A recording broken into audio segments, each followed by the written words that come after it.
Tonight, supreme threat? This commission was established because President Trump appointed 3 justices. The debate over whether expanding the Supreme Court helps or hurts the cause of justice. Any reform that diminishes the independence of the Supreme Court should be rejected. Plus, food fight. Ben & Jerry's, you should be ashamed of yourself for your hypocrisy. The fallout over a popular ice cream company's international protest. It doesn't make any sense, but it makes sense if you're anti-Semitic and you hate Israel. And leading by kneeling and praying. This is such a blessing, man. This is only God. An all-men's movement aiming to strengthen the family and transform society. All this and more tonight on Faith Nation.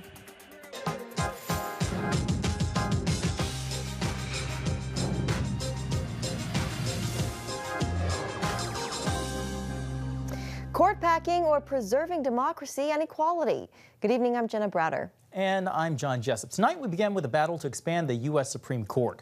President Biden's commission tasked with looking into the matter recently met to hear from judicial experts. Yeah, conservatives and liberals both weighing in. Here's CBN's George Thomas. President Biden's Supreme Court commission met virtually for the 3rd time this week, and once again, the debate about adding more judges to the nation's highest court took center stage. The 36-member commission listened to hours-long testimony from more than 24 experts on the court's nomination process, its makeup, and how long judges should serve. Among those testifying, a group of lawyers who often appear before the Supreme Court justices. They call proposals to pack the court with more judges counterproductive. Increasing the number of justices represents an escalation of the problem, not a solution. And a larger bench could make arguments less productive, deliberations more difficult, and yield even more opinions with less clarity in the law. The court has remained at 9 justices since 1869, and now that conservatives hold a 6-3 majority, some progressives like Nan Aron with the Liberal Alliance for Justice are pressuring the Biden administration to add more. She sees the current makeup of the court as a threat to democracy that needs reforming. The court today is partisan, politicized, and anti-democratic. In fact, Republicans are using this undemocratic and partisan majority on the court to cement their own power and enact an unpopular agenda that they cannot achieve legislatively. Commission members also heard testimony from those for and against justices serving on the bench for life. Many respected scholars support staggered 18-year terms. While the potential benefits are real, I doubt it would be a panacea. 18 years is still a long time, and tying the court's membership to the results of each presidential election might actually ramp up partisan rhetoric and lead to even more contentious confirmation hearings. Biden's Supreme Court Commission, formed in April, is made up of dozens of mostly liberal scholars and activists. Conservatives have blasted the president's proposal to overhaul the High Court. The commission planned 2 more public meetings, after which they will present their final report to the president in November. George Thomas, CBN News. Thank you, George. And joining us now with more is Giancarlo Canaparo with the Heritage Foundation. Giancarlo, great to have you today. You know, some say reform is needed. Others disagree. We just heard from your Heritage colleague there, John Malcolm. Tell us why you believe, like him, that the changes to the court would create more problems than it solves. Yeah, well, one thing I'd like to start off with is challenging the underlying assumption that the Supreme Court is political. We heard that from Nan Aron. But when you look at what the Supreme Court does every term, politics can only possibly explain, at most, 10% of what the court does. The court hands down dozens of cases every term. The vast majority of them are either unanimous or split with only 1 or 2 judges in dissent. And when you factor in sort of a political lens and you look at the court's cases, only 10 at most. In fact, this term it was 7 cases. Only 7 or 8 cases can be explained as politics. So if you want to challenge the court as being political, you have to explain what the rest of the 90% of the court's docket is, and it's just not political. So that argument just doesn't hold up. And what this court packing push and court reform push is all about is the fact that Democrats have lost in the political arenas. They failed to earn enough seats in the Senate to push through Obama's nominees. They failed to earn enough seats in the Senate to stop Trump's nominees. And what this reflects is a willingness on the part of Democrats to take political fights into the constitutional arena. The Constitution sets sort of guidelines, if you will, in which we have our political fights, but the Democrats are willing to throw the Constitution out entirely to get at political victory that they want. You know, looking back at history, does history prove or disprove that the court, as it stands with 9 justices, works? Yeah, absolutely. We have had 9 justices with for more than 160 years, with one brief blip during the Civil War, and it has worked. Over time, the justices are typically, it is a plurality of their cases, if not a majority, where they are unanimous. In fact, over time, in the recent last 30 years, that trend has only been positive. Now we're seeing a majority of cases, sometimes more than 60% of cases, where the court is unanimous. They are more effective, more congenial, more unanimous than Congress is by miles. And in fact, they are the most unanimous, most collegial, and most trusted branch of government. They have been for more than 100 years, and that hasn't changed. All right, Giancarlo Canaparo with the Heritage Foundation, we thank you for joining us, for your expertise, and for your time. Thank you. My pleasure. Meanwhile, the battle over infrastructure is also raging on Capitol Hill. Republican senators speaking out today about the Democrat effort to pass President Biden's $3.5 trillion human infrastructure plan through reconciliation. Senator Lindsey Graham says this kind of spending is not a good idea in an economy suffering from inflation. This is a nightmare for American business. It's going to be a nightmare for American consumers if this reconciliation bill passes. It will take an inflation problem that we have today and pour jet fuel on it.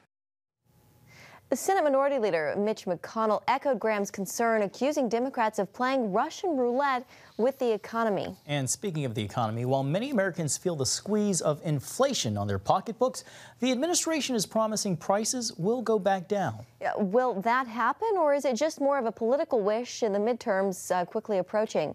CBN White House correspondent Eric Phillips has the story. You can't miss it. Americans are paying more for the food they eat, the cars they drive, and the gas that fuels them. Republicans are pointing the finger of blame at Democrats who are in majority power, especially the chief Democrat, President Biden. These continue to cause crises for every American family. Gas prices are up 45.1%. Used cars and trucks are up 45.2%. Fruit at the grocery store is up 7.3%.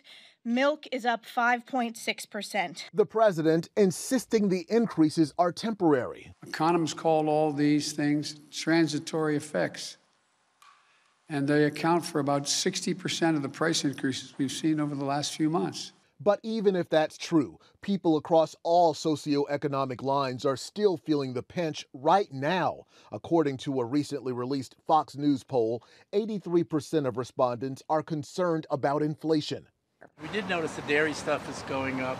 Usually spend, maybe 20% more, 10% more. The cost of produce has gone up, especially we shop at Whole Foods, and anything organic is expensive. A separate poll being released by Republican nonprofit American Action Network indicates 88% of voters say they are worried about the rising cost of living, 73% about possible tax increases. And Joe Biden, by the way, promised he wouldn't raise taxes on hardworking families, and yet he already has, because inflation hits the lowest income people the hardest. Republicans see an opportunity with the upcoming midterms because higher prices resonate with voters across all socioeconomic levels. Republicans hope it's their ticket to regaining power in Congress and maybe even convincing some to change political parties in light of what they call Biden runaway spending. Case in point, a $3.5 trillion budget reconciliation package to fund social programs ranging from child care to free college tuition to environmental initiatives. And Eric Phillips joins us now. Eric, let's pick up right where you left off. How are Democrats responding to this criticism? Clearly, they want to keep the needle from moving too far ahead of the midterm election and give Republicans the advantage when it comes to the economy. Well, they absolutely do want to keep that needle from moving too far. And at this moment in time, it is an uphill battle because let's face it, when you go to the grocery store and you're spending more money, when you're paying more on every hand, all you have is a promise that things will get better, but you know what you're experiencing right now. So that's why Republicans are seizing on this opportunity. Democrats are hoping that the situation will change before the 2022 elections roll around, that it won't even be an issue then. But one thing is for sure, they say no matter where inflation stands come the midterm elections, they're hoping that voters will bear in mind a couple of things. One, they're hoping that they will remember this White House's commitment to getting people vaccinated, to all of their vaccination efforts. And two, they hope they will remember the American Rescue Plan that this White House pushed and that it passed without the signature of one single Republican, though they say that plan has certainly benefited Americans in an immense way, especially during these tough times. Eric, those polls you mentioned, how reliable are they at providing insight into public sentiment, if you can, in about 30 seconds? Yeah, well, nothing is perfect, right? You can't really say that a poll is ever going to be 100% accurate. It depends on who you get on the phone, whether they're going to give accurate and true answers to the questions that are asked, and whether those answers actually represent the masses. But as Nathan Gonzalez told us here on Faith Nation just the other day, he said he continues to believe that polling is imperfect, but a yet useful way to look at the situation at hand. And that really holds true whether you're talking about elections, whether you're talking about people discussing inflation or whatever it may be. All right, that has to be the final word. Eric Phillips, thanks so much. All right. Coming up, life expectancy in the United States, now the lowest it's been since World War II. The question is, why? To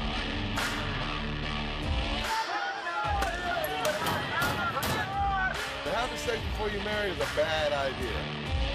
Don't tell me there's no such thing as gun violence. That just depends on your definition of when life begins. Watch Dan and Dale tackle trending topics that test your faith on the next Faith Wire. Monday night at 8:30 on the CBN News Channel. The Global Lane takes you around the world, providing facts over fiction. What might rising trade and geopolitical tensions mean for you on the home front? With over 45 years of experience, award-winning journalist Gary Lane brings you the truth from a global angle. What about the issue of immigration? World news analysis you won't see anywhere else. And it's all right here on the Global Lane. Thursday night at 8:30 on the CBN News Channel.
Welcome back. Americans' lifespans is at its lowest point since World War II, down overall by a year and a half. The decline mainly attributed to COVID-19, according to the Centers for Disease Control and Prevention. Experts say coronavirus is responsible for close to 74% of the decline. A full 11% of the 3.3 million deaths in America last year were from COVID. That number is higher than any other year in U.S. history. Well, COVID-19 and fireworks on Capitol Hill. Tonight, Senator Rand Paul says he will send a letter to the Department of Justice asking for a criminal investigation into Dr. Anthony Fauci. The two clashing yesterday in a Senate hearing. The senator accusing Fauci of lying to Congress about U.S. involvement with the Wuhan Institute of Virology. That's the lab at the center of the COVID-19 lab leak theory.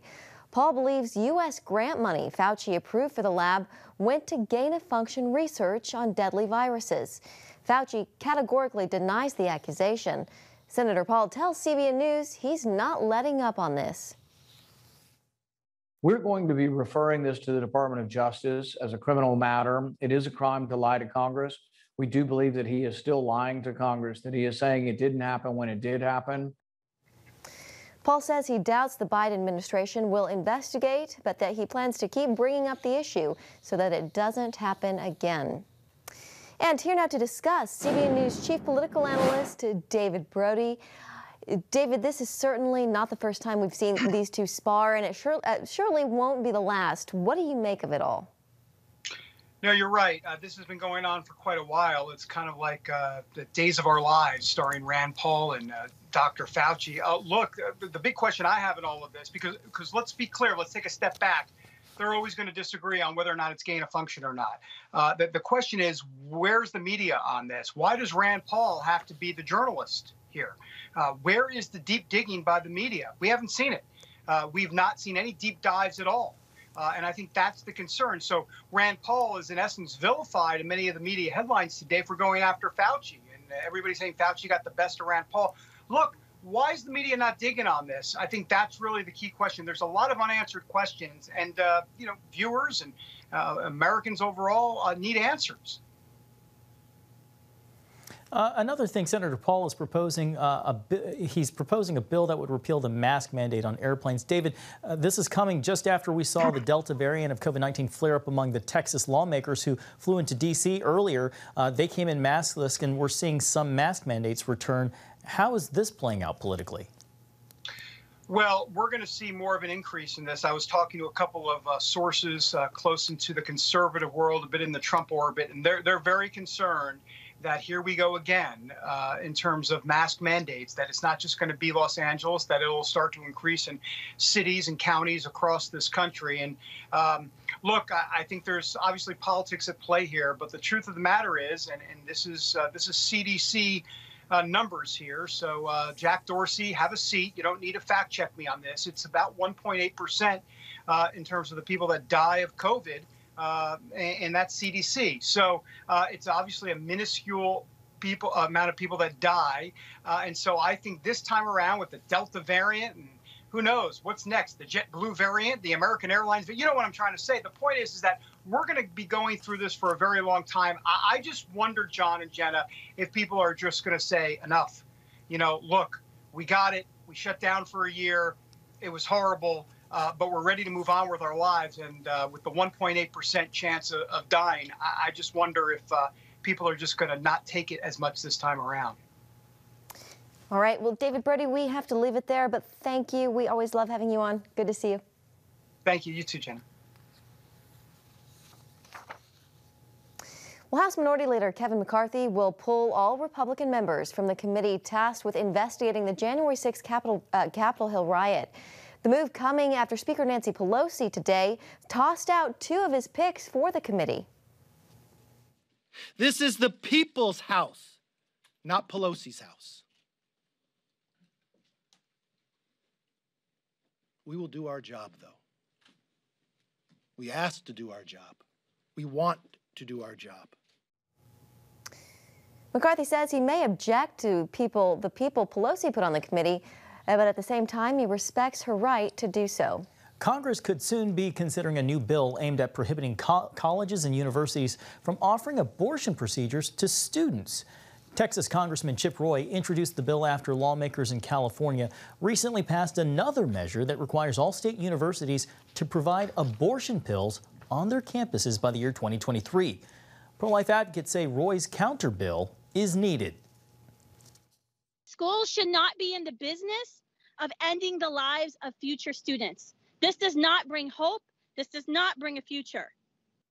Corporate abortion will push these deadly pills wherever they can. This is why we desperately need the Protecting Life on College Campus Act.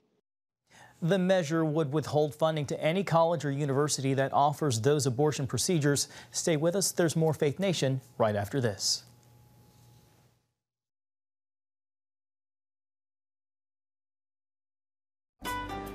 Want to be a part of a community that inspires your spiritual growth while winning prizes? The all-new CBN app. Connect with the community for prayer and encouragement. Track and set spiritual goals. Enjoy conversation starters with friends and family. And collect points to win prizes. The all-new CBN app. A great place to belong. Download the app at cbn.com/mobile. Grow, connect, have fun. The all-new CBN app. On the home front. Thanks for joining us for CBN's On the Home Front, where we highlight what the men and women of America's military do to defend our country. CBN honors the men and women in our military with an initiative called Helping the Home Front. It partners with churches across the country to meet the needs of their military families, from repairing homes to wiping out medical bills for wounded veterans. Wednesday at 3 on the CBN News Channel.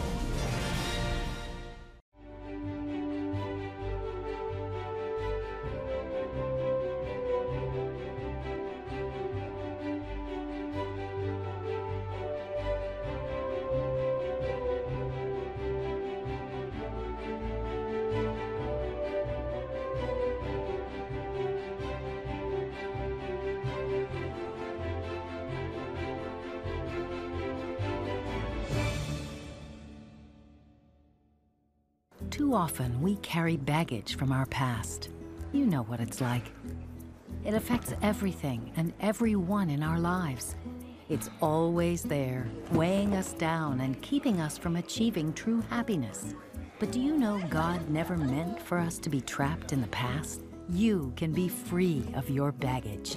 Learn how God's forgiveness leads to changed lives and new beginnings. Call the 700 Club. Welcome back. An international dispute involving an ice cream company is heating up after Ben & Jerry's announced it would stop selling its products to Israeli settlements in the West Bank. Yeah, some call it anti-Semitic. Others call it a victory for the boycott, divestment, and sanctions movement against Israel. As CBN's Chris Mitchell reports, Israel is pushing back.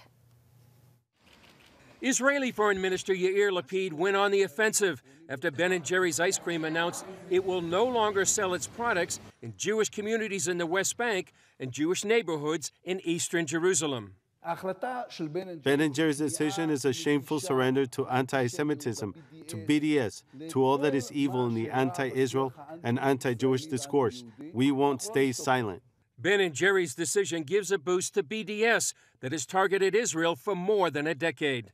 More than 30 states in the U.S. have anti-BDS mission laws passed in recent years. I'm going to go one by one and require them to enforce these anti-Ben & Jerry's laws because they will not treat us in this way without encountering a response. Israel's ambassador to the U.S., Gilad Erdan, tweeted that he sent a letter to 35 U.S. state governors saying, "I ask you to consider speaking out against the company's decision and taking any other relevant steps, including in relation to your state laws and commercial dealing between Ben & Jerry's and your state." Ben & Jerry's issued a statement saying it was inconsistent with its values for its ice cream to be sold in what it called occupied Palestinian territory. But its parent company, Unilever, said it had prevented the ice cream maker from boycotting Israel proper, too. Israel gained control of the West Bank, Gaza, and all Jerusalem during the 1967 Six-Day War. Known as Judea and Samaria, some 700,000 Israelis live in areas they believe are part of their biblical heritage. We are here rebuilding the land of Israel, realizing the eternal values of the Jewish people, and the whole civilization, and I am calling on every person, also here in Israel, every honest man, seeker of justice, to boycott the international, disgraceful company, Unilever. Israeli residents in Judea and Samaria spoke out against the boycott. It doesn't make any sense, but it makes sense if you're anti-Semitic and you hate Israel. This is perfect. Do it over something more important than ice cream. Ben & Jerry's. There have been other companies that have done, like, they're capitulating to the woke mob, saying, oh, we're protecting the interests of our values and the oppressed people. You are not. You are taking away their jobs. Just like SodaStream, Ben & Jerry's, you should be ashamed of yourself for your hypocrisy. The Palestinian Authority applauded the boycott, calling it legal and moral. And the Palestine Solidarity Campaign tweeted, "This is huge. Very important step by Ben & Jerry's and a message to all complicit companies. The tide of history is turning." In 2018, Airbnb launched a boycott of bed and breakfast places in Israeli communities in the West Bank. But it didn't last long, crumbling in the face of a number of lawsuits.